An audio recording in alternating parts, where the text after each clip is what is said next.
Bom,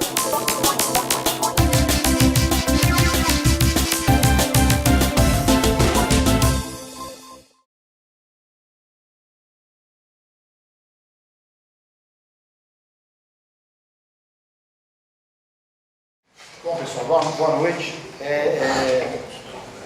Primeiramente, eu queria agradecer a presença do deputado conosco.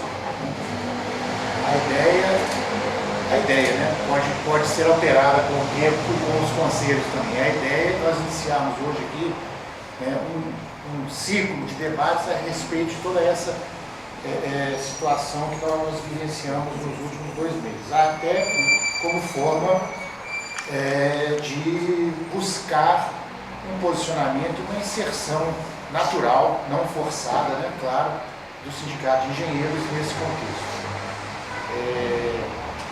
Eu queria pedir desculpas ao lugar, né? Eu acho que nós tivemos um problema de divulgação aqui e, infelizmente, talvez, juntamente com elas também, o público que nós esperávamos não veio em sua totalidade.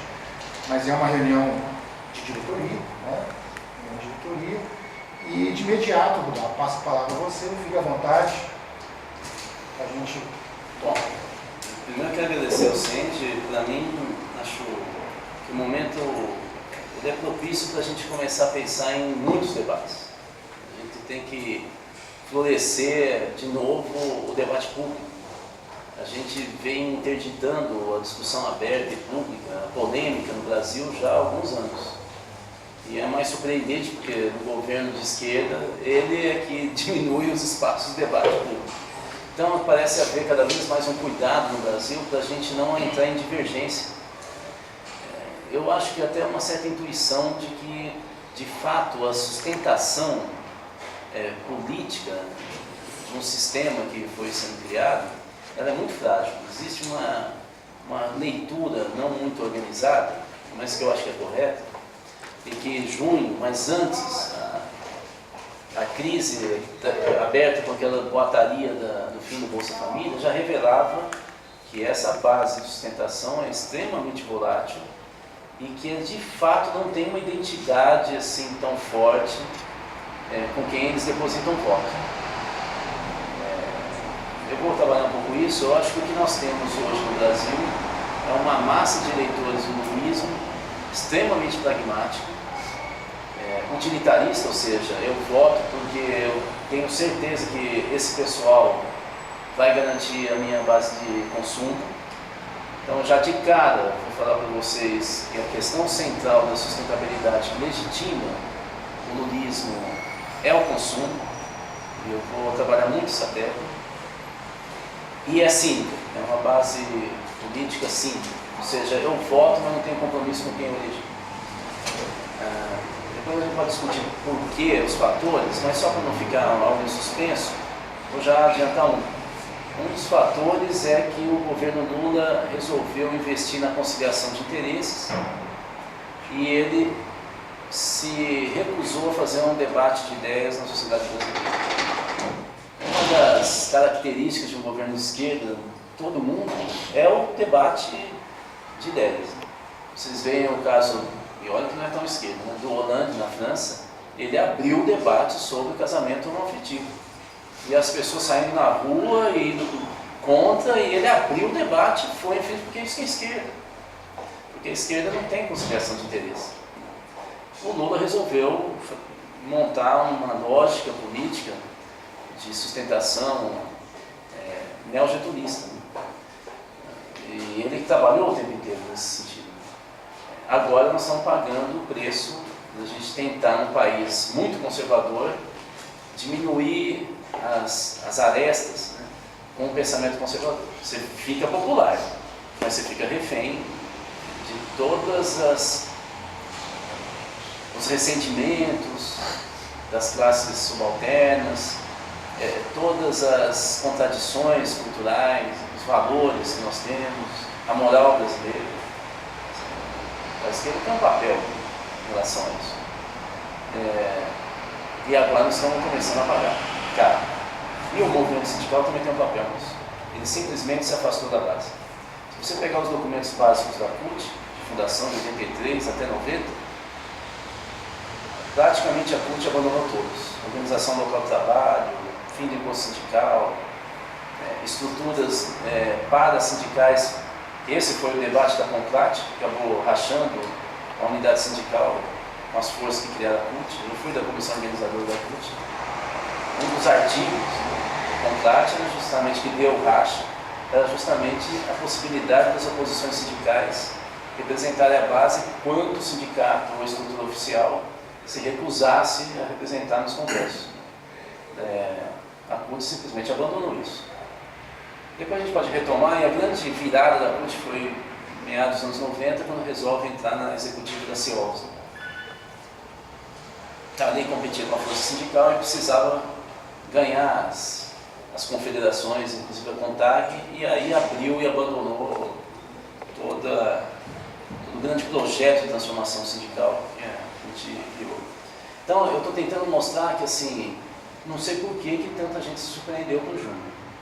Não sei por que tanta gente se surpreende com esse degelo da popularidade das figuras públicas que dirigem o governo federal. Não é o Lula. É toda a estrutura política. O Lula continua mantido. É toda a estrutura política que foi forjada como estrutura de poder a partir do momento. Bom, eu vou começar aqui com questões clássicas e depois eu vou, pouco a pouco, apimentando um pouco mais o que é clássico. Primeiro, é só a gente entender o seguinte: o que o Lula fez foi a inclusão social pelo consumo. Historicamente, toda vez que a inclusão de massa não se faz pela política, nem pela noção de direito, o que emerge, a gente tem vários exemplos na história, mas talvez valesse a pena destacar o mais conhecido, que é a década de 50 dos Estados Unidos. Quando você tem uma emergência pelo consumo, e essa emergência social se dá, portanto, com aumento de crédito para o consumo, transferência de renda, a tendência é que o país ele caminhe para o conservadorismo. Por quê? Porque uma família que não percebe que aquela melhoria de vida se deu pela participação política dela, não entende que a política é boa. Aquela pessoa que não consegue compreender que depois de tantos anos de luta, de discriminação, ele agora conquistou um direito que todo mundo vai ter que me respeitar, ele não consegue entender que o direito é universal, que eu sou igual ao outro. Quando eu aumento o meu consumo, eu demonstro para o meu vizinho que eu finalmente atingi o sucesso. A tendência é você rapidamente tentar reafirmar a tua ascensão pelo consumo. Então você não para de consumir mais. Não adianta você consumir uma casa e falar: olha, agora eu vou segurar para o meu filho fazer faculdade. Você compra celular. Porque você está mostrando para a sociedade que agora você não é mais pobre. Porque você era filho de pobres, neto de pobres. Você é o primeiro da família, e toda a família fala isso. Pô, pegou avião. É o primeiro, ele rompe com uma trajetória de pobreza. Obviamente que o esforço de autoafirmação das famílias, e principalmente dos chefes da família, e eu estou falando que quase 50% dos chefes, por exemplo, de família são mulheres, quase, um pouquinho menos só da famosa classe C, que depois a gente discute se é classe. Essas pessoas, elas vão tentar se reafirmar, as pesquisas qualitativas mostram isso, não dizendo que é uma política de Estado que fez ele chegar no que ele está. Não é uma ação coletiva. Ele diz que é pelo esforço pessoal dele. E se ele é religioso, ele vai dizer que Deus o iluminou, porque ele sempre foi honesto. Ora, vocês estão vendo que é um discurso altamente despolitizado, extremamente individualista. Então, o que eu estou querendo dizer é que o voto no lulismo se dá, e não é no PT, o voto no lulismo se dá essencialmente pela manutenção do consumo e do status social e a garantia de não retornar à pobreza. Isso é fundamental a gente entender. Porque senão a gente começa a achar que esse discurso contra a privatização, daqui a pouco eu vou falar, realmente a maioria da população pobre no Brasil, os menos abastados, odeiam a ideia de privatização, não é por questões ideológicas. Depois a gente vai ver isso. Bom, então se é o consumo, essa base social continua voltando, eles são absolutamente conservadores na política. classe C, D e E, depois a gente discute se é classe, né? Mas esses segmentos, esses estratos de renda, na verdade não é classe, eles, nas pesquisas qualitativas que nós temos de vários institutos, Ibope, Boston Group, bom, são vários, nós temos já uma massa de dados muito importante sobre esse segmento social. Revela que eles são absolutamente contra a greve, contra a manifestação de rua, por isso que eles não saíram, e eles não vão sair. E eles são a favor da ordem. E eles veem exatamente isso no Lula. Eles querem um Estado forte que garanta a ascensão social, mas eles querem a ordem. E o Lula expressava isso para eles.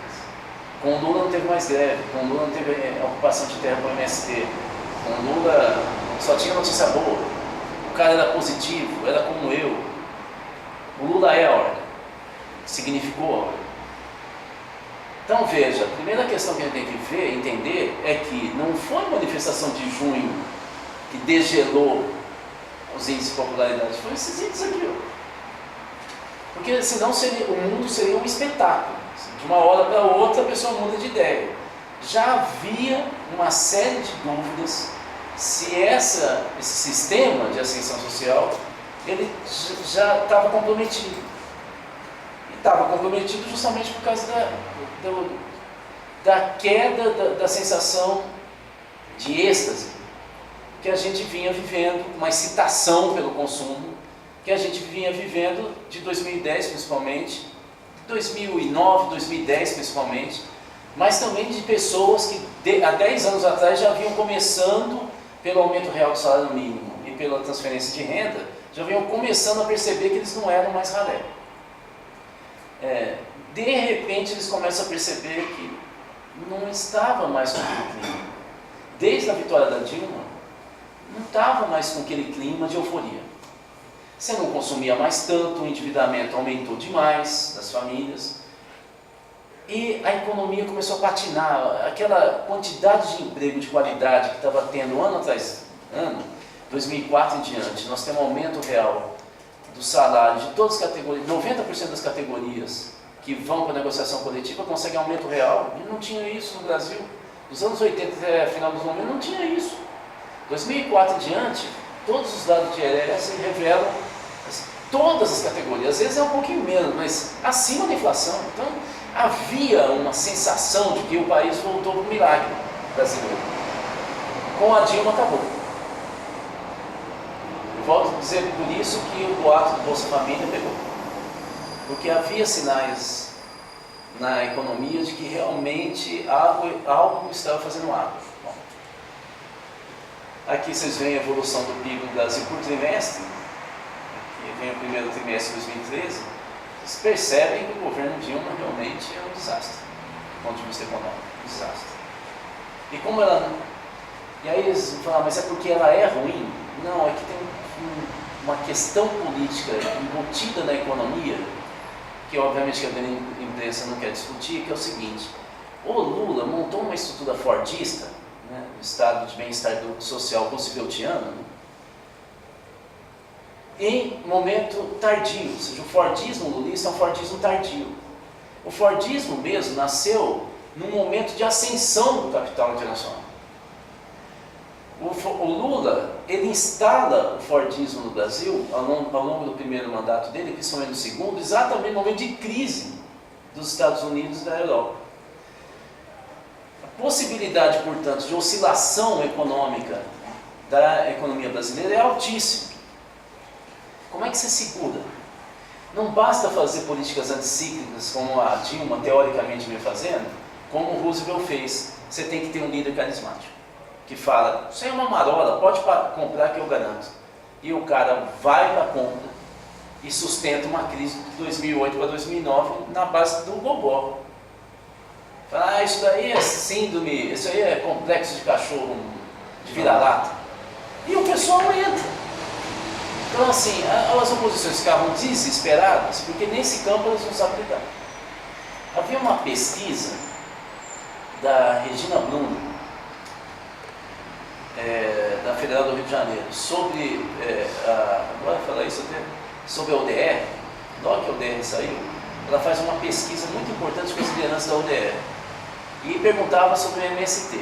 E eles eram tranquilos. O único elemento que assustava os dirigentes latifundiários mais reacionários era uma tal, eles falavam desse jeito, uma tal de mística do MST. Essa história de mística eles não sabiam lidar.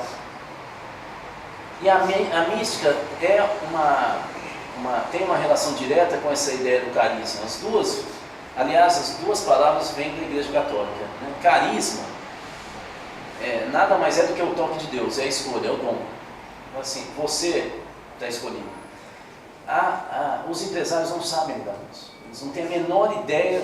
Falar do mundo racional, falar de negociação, falar de acordos, eles sabem lidar com isso. Blefe. Mas falar de mística, aí eles não entendem. Carisma, eles não sabem como decompor o mundo.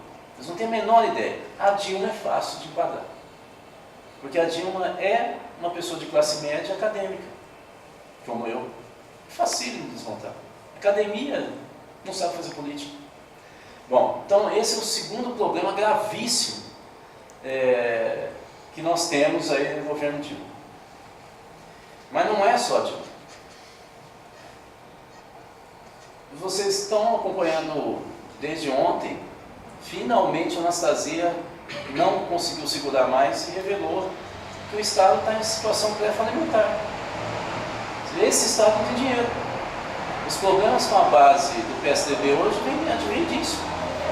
E aí olha o que a Anastasia fala. Pensa comigo.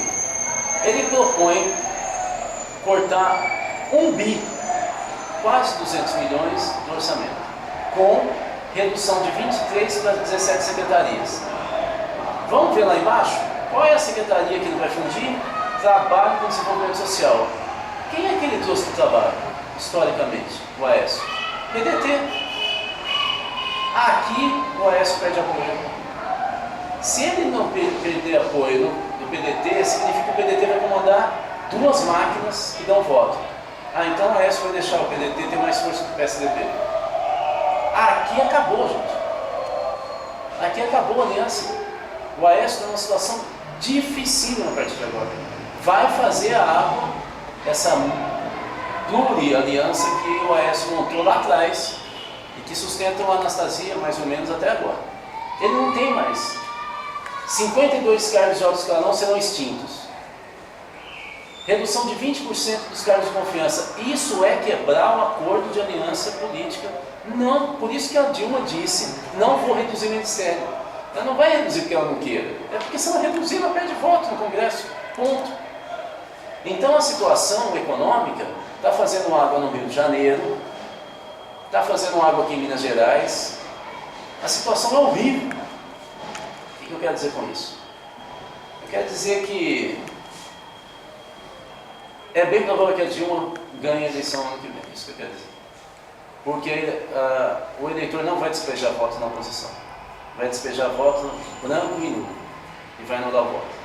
Ao despejar seus votos oposicionistas em votos não válidos, aqueles que têm uma diferença em relação ao segundo colocado podem se eleger no primeiro turno, mesmo que com uma escassez de voto histórica. Então, assim, a oposição só tem condições de ganhar se a população que está cada vez mais descontente com o cenário econômico, eu volto a dizer, não tem nada a ver com política e moral, tem a ver com consumo. Se a massa de eleitores do Brasil, ela só tem chance, a oposição, se resolver despejar voto em algum candidato, que até o momento não está claro. O Palácio do Planalto está tão preocupado com isso que todos lá falam que a Marina não vai conseguir registrar o partido. Eu não sei se eles têm alguma informação não pública ou se é apenas o desejo, porque eles sabem que se a Marina não é candidata, acabou, a eleição acabou. O Eduardo Campos estacionou num índice baixíssimo, não cresce nem no Nordeste. O Aécio vem caindo em todas as pesquisas, não sei por que não se fala. Não é só a Dilma que vem, o Aécio que vem. A única que cresce dos candidatos, pré-candidatos, né, é a Marina. Mas ainda bem atrás da Dilma. Bom, então esse é um cenário, né, que eu queria montar para vocês. Segundo, Como eu disse, o apoio ao lulismo se dá pelo consumo. Acontece que os dados do IBGE revelam que a gente já tem algum problema meio grave esse ano. Olha só, consumo familiar, que no trimestre anterior, no último trimestre de 2012, já estava decaindo, mas tinha aumentado 3,9%, no primeiro trimestre desse ano cresceu 0,1%. Eu não entendo como é que ninguém imaginava que ia explodir. Eu até hoje fico preocupado. Uma das coisas, um dos debates mais quentes que eu tive com os petistas em São Paulo, foi justamente falar, mas vocês não estavam vendo dado? Não, vocês não tinham informação? Vocês não sabiam o que ia acontecer no estado de São Paulo? Mas isso é soberba. Todo mundo que analisava dados, se vocês pegarem meu blog, não é só o meu, vocês vão ver um monte de André Singer. Todo mundo que tem dado estava falando, está tendo uma onda conservadora, está tendo uma onda conservadora. Isso, o Lula plantou o conservadorismo no Brasil. Vai ter um ataque ao PT, vai ter um ataque às centrais sindicais, é uma questão de tempo. 2010 teve o primeiro turno, gente despejando votos na Marina, e dentro de um fundamentalismo religioso. Será que não está claro? A hora que explode o boato do Bolsa Família, você pode ver o meu blog, mas não é só meu. Todo mundo que tem análise estava falando, agora, a gente não falava isso. É a primeira demonstração que a Dilma vai cair. Claro que a gente não imaginava que ia cair tão rápido. Então, junho apenas deu uma estrutura para o quadro que estava começando a pintar. Ele não estava ainda nítido, mas já havia um sintoma de que essa base de sustentação estava completamente gelatinosa. E ainda as estruturas de representação social e política no Brasil, que se juntaram ao lulismo, direto ou indiretamente, continuavam falando do mundo que não existia. Estava evidente que a crise estava estourando. Bom, também nós temos agora dados de emprego, né? O Ministério do Trabalho, a cada bimestre, diminui a projeção de empregos criados no Brasil esse ano, né? Começou o ano falando em 1.700.000, né? Mil empregos, porque há 2 semanas já fez uma nova estimativa de 1.400.000, né? E caindo. E aí eu coloquei o dado do próprio Ministério do Trabalho para a gente entender o que significa uma queda dessa natureza, né? Aquele sentimento de euforia já começa a estar na descendente, né? Bom, mas a gente tem, esse é o dado da economia, para a gente ter pelo menos um parâmetro para a gente entender que já fazia água, né? Já que são parentes, nós sociólogos somos formados para a gente tentar friamente entender o que legitima uma pessoa a ser liderada por outra. Isso é um dos temas centrais da sociologia. A gente o tempo inteiro tenta entender qual é a motivação que faz uma pessoa votar no outro. Ou de se subordinar a uma liderança religiosa. O que motiva a pessoa a aceitar esse e não aquilo? Então, no caso, eu quero reforçar para vocês, a motivação do apoio ao lulismo se dá pelo consumo, eu estou reforçando. Portanto, não é questão moral, não adianta bater que tem corrupção, porque a maioria dos eleitores do Lula não está preocupada em corrupção. Inclusive, possivelmente vão falar, ele rouba, mas faz. Estão preocupados no cara que, ou seja, esse que é a desgraça do PSDB. O PSDB é pouco inteligente, esse é o problema do PSDB. Marcos Pestana sabe o que eu acho disso. Se eles fossem inteligentes, eles iam perceber que eles não podiam tocar na questão moral. Eles têm que tocar, agora eles estão tentando, mas agora a Inês é morta, né? Eles tinham que tocar na questão da incompetência, que a economia ia fazer água, que as pessoas iam perder emprego e que não iam comprar mais. Se eles falassem isso, agora eles iam estar colhendo. Eles ficaram o tempo inteiro, Roberto Freire, estavam personalizando o embate. Agora não tem mais como mudar o discurso. Vira oportunismo. Por exemplo, aquela propaganda do PV foi a pior coisa em marketing político que eu já vi na minha vida. Você pegar e mostrar os cartazes, né, e um deles é contra os partidos, em seguida aparece PV, o que é isso? Pessoa esquizofrênica. Isso é oportunismo puro. Bom, então dito isso, que a motivação ao apoio ao lulismo se dá pelo consumo, vamos lá entender como que essa motivação já criava situações de instabilidade política no país. A última pesquisa que nós temos feito sobre grau de confiança e satisfação das instituições no Brasil é do direito da Getúlio Vargas no Rio. Essa pesquisa, acho que saiu no início desse ano, mas foi feita no final do ano passado. A última instituição que aparecia no grau de confiança, na escala de confiança da pesquisa, eram os partidos, 5%. Acima dos partidos estava o Congresso Nacional lá embaixo, mas estava com 22%, ou seja, evidentemente os partidos políticos fracassaram no Brasil. Não tem partido bom ou mau. O sistema partidário não representa a rua. Os partidos não estão quando a gente senta no bar, os partidos não estão quando a gente vai para o cinema, eles não estão quando a gente vai pedir emprego, eles não estão em lugar nenhum. Aí você liga a televisão, está todo mundo de gravata e terno, sentado entre eles. E é um tal de fazer a parte, de não sei o que, é uma coisa maluca. Todos vivendo uma vida monárquica, e eles não estão em lugar nenhum. Nenhum. Mas se tivesse pelo menos em um, mas não estão em lugar nenhum. A vida cotidiana não tem lugar de partido. É engraçado, porque nos anos 80, eu ajudei a fundar um partido, nos anos 80 a gente fazia barraquinha na rua. O partido estava não. Pelo menos nas capitais, nas grandes cidades ele estava. A gente andava de camiseta, boné, a gente passava abaixo assinado, fazia porta de fábrica. Não existe mais isso. Os partidos são estrutura, hoje, empresarial do voto. Não são estrutura de representação política. Portanto, eles não espelham a vontade nem de parte da população. É por isso que o índice é esse. Não é só por causa da corrupção. É porque eles não estão no dia a dia. Eles não representam nada. A não ser eles mesmos. Então, o que tem que ficar claro é que com essa situação ficava cada vez mais evidente que,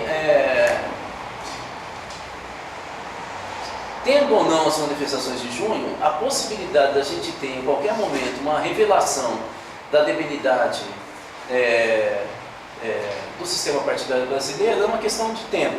Como nós tivemos uma manifestação explosiva em junho, acelerou demais isso que era latente. E aí afetou, na verdade, todo o sistema partidário brasileiro. Então, não tem muito sentido falar, o PT está pior, ou não sei, não, estão todos. E a verdade é que até a oposição se encolheu. Roberto Freire, que estava tão atuante, xingando todo mundo, você vê que ele já percebeu que ele não se reelege no ano que vem. Né? O Serra, espertamente, está sangrando o Aécio para ver se em outubro ele cria um fato político, sai do PSDB, vai para o PPS e leva um terço, um quarto, um quinto dos parlamentares do PSDB para o PPS e aí arrebenta com o PSDB nacionalmente. Então ele quer criar um fato político. E aí vê se com isso ele consegue entrar como candidato da oposição, mais experiente. E se ele não ganhar, pelo menos ele rouba uma fatia enorme do PSDB de São Paulo. E continua reinando. Eu já falei sobre a cultura política. A cultura política no Brasil é conservadora, ela não é progressista. E aí eu falei para vocês que eu ia explicar por que é que o discurso do PSDB e do bloco DEM, PSDB, PPS não emplaca, se afinal está fazendo água no bloco governista. É porque eles não conseguem expressar os valores conservadores de comportamento. O PSDB não consegue colar no discurso anti-aborto, o Serra até tentou, mas o PSDB não vai. Então eles têm um discurso meio liberal, mais focado na juventude, mas a massa de eleitores do Brasil pobres é ultraconservador, contra os direitos civis. Então, assim, o PSDB não consegue, em termos de comportamento, deixar claro que ele é contra o que a maioria dos eleitores faz, que é libertinagem. Ele, no campo econômico, ele não deixa claro que ele vai manter o Bolsa Família. Ao falar de privatização, que é a senha que o Lula sempre deseja que o PSDB fale, e ele sempre fala, a população, os pesquisas qualitativas revelam que a população mais pobre não entende direito o que é privatização, mas intui o seguinte: Se eles estão falando de privatização, quer dizer que o Estado é menor. E quem vai mandar são os empresários, justo aqueles que sempre me humilharam. Não é bom. Privatização é empresário sanguinário que sempre destratou o trabalhador. E fim do Estado, diminuição do papel do Estado. Olha, o papel do Estado é Bolsa Família, acabou. Não adianta, depois que você derrama o leite, ficar explicando que não era DEI Parmalat, era Itambé. Acabou, é leite. Então o PSDB patina, PPS, eu acho não consegue entender isso, e toda vez ele reafirma a privatização. Ou seja, bastava ver os dados de pesquisa qualitativa que eles sabiam que não podiam falar isso. Mas eles falam. Porque é uma questão fundamental. Fundamentalismo, ortodoxia econômica, liberal. Eles têm que falar para se diferenciar.